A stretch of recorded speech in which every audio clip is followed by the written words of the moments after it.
Boa noite a todos, meu nome é Elias Jabbour e vamos começar mais um episódio de Meia-Noite Pequim, bora lá?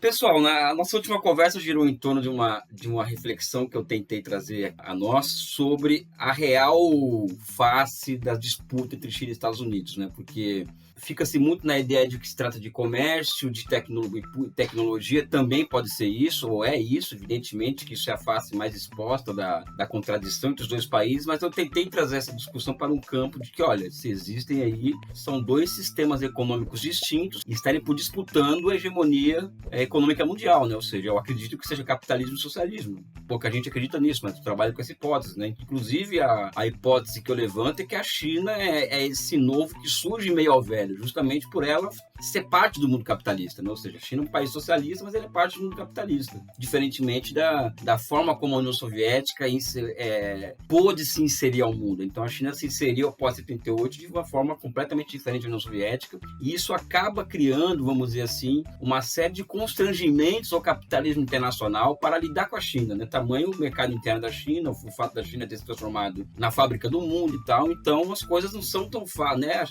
né? Desligando a China e cancelando ela dos mercados internacionais que as coisas se resolvem, né? Então, eu acredito, assim, trouxe essa hipótese de que, olha, são dois sistemas socioeconômicos distintos, um nascendo nas entranhas do velho e superando o velho sob vários aspectos, como a pandemia demonstrou. Ou seja, o sistema socioeconômico chinês ele tem mostrado resiliência e uma certa superioridade em relação ao capitalismo, não só norte-americano e europeu, e acredito que a real face dessa disputa é entre dois sistemas e não entre dois blocos de comerciais ou tecnológicos. Também tem isso, mas não é só isso. O que é interessante, né?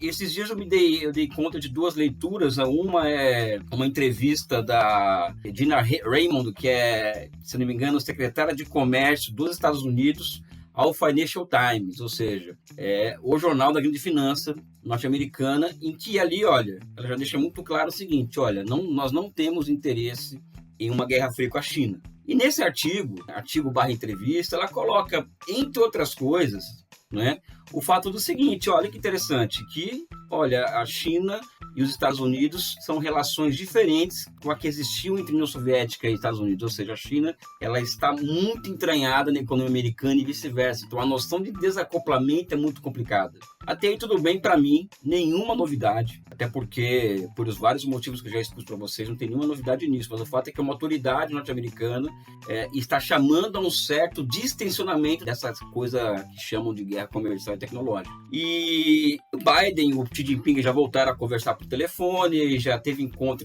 entre os próprios secretários de Estado americano e o chefe da diplomacia chinesa, em termos mais amigáveis do que no encontro que eles tiveram no Alasca, que houve um bate-boca entre as duas delegações, né? Nesse aspecto da disputa comercial, voltou, vamos dizer assim, as coisas andarem de uma forma menos instável do que antes, o que não quer dizer que os americanos não continuem assim a fustigar a China sobre todas as quadrantes. Por exemplo, vamos lá, os americanos fecharam um acordo para a venda dos submarinos estadunidenses, né? Eu faço questão de falar estadunidense porque eles passaram a França para trás, né? Ou seja, os americanos não estão vendendo submarinos dos franceses, que eles haviam combinado de vender para a Austrália. Ou seja, os franceses, os americanos furaram o olho da França e estão vendendo seus próprios submarinos à Austrália, né? Um acordo bilionário, né? E que inaugura uma aliança militar chamada AUKUS, né, que é a Austrália, Reino Unido e Estados Unidos, para conter a China. Também os americanos, por outro lado, anunciam um novo centro da CIA especializado em China, porque para os americanos a China é a maior ameaça estratégica ao poder norte-americano. Ou seja, de um lado existe um arrefecimento dessa questão mais comercial, né? E por um outro existe uma ampliação da ofensiva geopolítica americana sobre a China. Então esse acordo do AUKUS, que é Austrália, Reino Unido e Estados Unidos, é parte dessa tentativa de intimidar a China geopoliticamente. E aqui eu vejo um outro ponto interessante. De um lado, os Estados Unidos eles investem geopoliticamente contra a China, ou seja, fustigando seus vizinhos chineses contra a República Popular.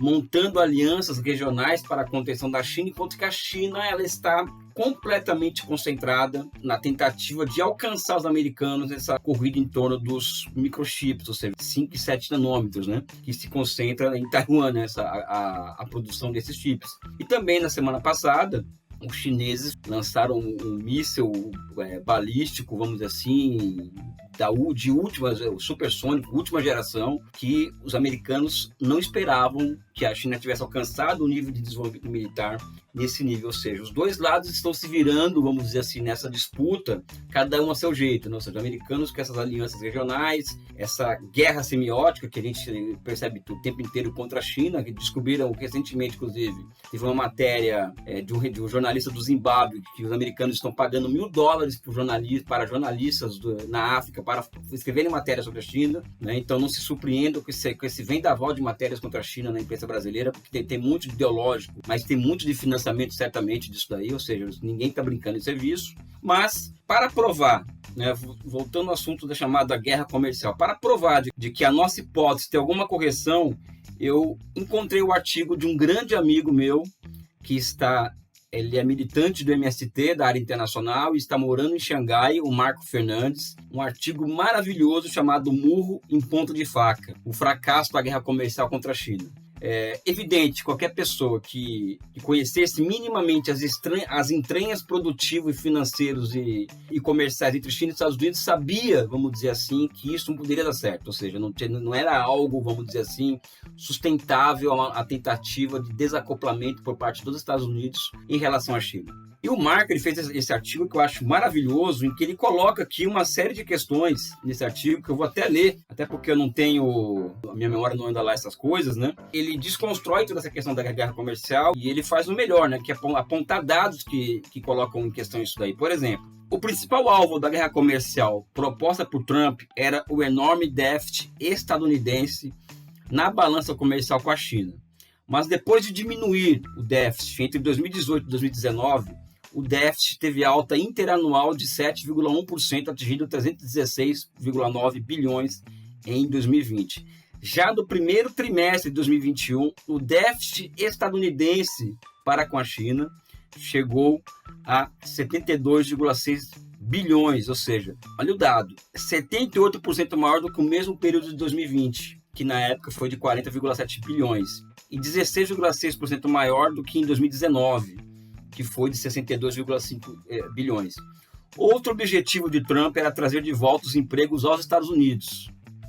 Mas, segundo o estudo da Oxford Economics, de janeiro desse ano, encomendado pelo Conselho de Negócios Estados Unidos e China, a guerra de tarifas contra a China custou cerca de 245 mil empregos dos Estados Unidos. Ou seja, nenhum objetivo proposto pelo Trump chegou, vamos dizer assim, alcançou nenhum objetivo. Um outro ponto que é interessante, que os Estados Unidos é uma democracia que ela se baseia muito no seguinte, né? Ou seja, o país dele é muito democrático na medida em que as pessoas têm uma maior capacidade de consumo. Essa é a métrica da democracia americana. E no artigo do Marco tem um dado aqui, né? Ou seja, a conta da guerra comercial também tem sido paga pelos consumidores, né, estadunidenses. Eles desembolsaram a maior parte dos 100 bilhões em impostos decorrentes das novas tarifas, mas principalmente passaram a pagar mais caros por bens duráveis. 25% dos 2 trilhões de dólares de bens duráveis importados anualmente vem da China, de modo que as tarifas geram inevitável pressão inflacionária. Pessoal, pressão inflacionária significa o seguinte: essas citações aqui já coloca por terra a hipótese de guerra comercial tecnológica, ou seja, o que existe é uma guerra entre dois sistemas distintos. Evidentemente que os americanos sabiam disso. Qualquer conselheiro com formação média sabia que é daí isso que está aqui, porque isso aqui não precisa de muita ciência para se calcular isso anterior da imposição de tarifas, né? Ou de tentativa de cancelamento da China de terceiros mercados. Mas os chineses, como eu sempre digo, montou uma ratoeira para os Estados Unidos, para o capitalismo internacional. O que acontece hoje, né? Cerca de 30 organizações empresariais americanas estão pressionando o governo Biden e o Congresso americano para derrubarem todas essas tarifas, né? Todas essa maluquice toda aqui, esses números foram apresentados aqui, né? Derrubar as tarifas impostas aos produtos chineses. Por quê? Além da inflação, que em si já é um problema seríssimo num país altamente consumista como os Estados Unidos, ano que vem tem eleições legislativas nos Estados Unidos. E o Partido Democrata se mantiver em pé essas tarifas impostas pelo Trump, a chance do Partido Democrata perder maioria na Câmara e no Senado não é nada pequena. Ou seja, olha o grau de estratégia que os chineses, vamos dizer assim, têm utilizado para lidar com os Estados Unidos. Ou seja, algo que se inicia há 40 anos atrás, chegou-se a um ponto em que os americanos não têm como lidar com a China, a não ser a tendência à violência, que é o que eles podem fazer em relação a uma economia cuja lógica de dinâmica de acumulação tem se mostrado muito mais capaz de dar conta do recado dessa guerra comercial tecnológica do que a economia amplamente financiarizada dos Estados Unidos. Eu fico por aqui com um forte abraço e um beijo no coração de vocês. Olha, hoje eu fiz duas coisas, né? Ontem eu tive uma conversa com a Manu e falei, Manu, eu acordei hoje me sentindo o cara mais gordo do mundo, né? Assim, sabe? Olha, eu faço com dieta, crossfit e tal, né? Aí hoje, como eu fiquei de gravar esse vídeo, eu fiz o seguinte, eu cortei o cabelo e coloquei uma camisa preta, assim, camisa não, né? Uma blusa, sei lá, um suéter preto, não sei qual é o nome que dão pra isso, né? Uma suéter preto, né? Cara, eu tô me sentindo super enxuto, super magro, um quarentão super interessante, enfim.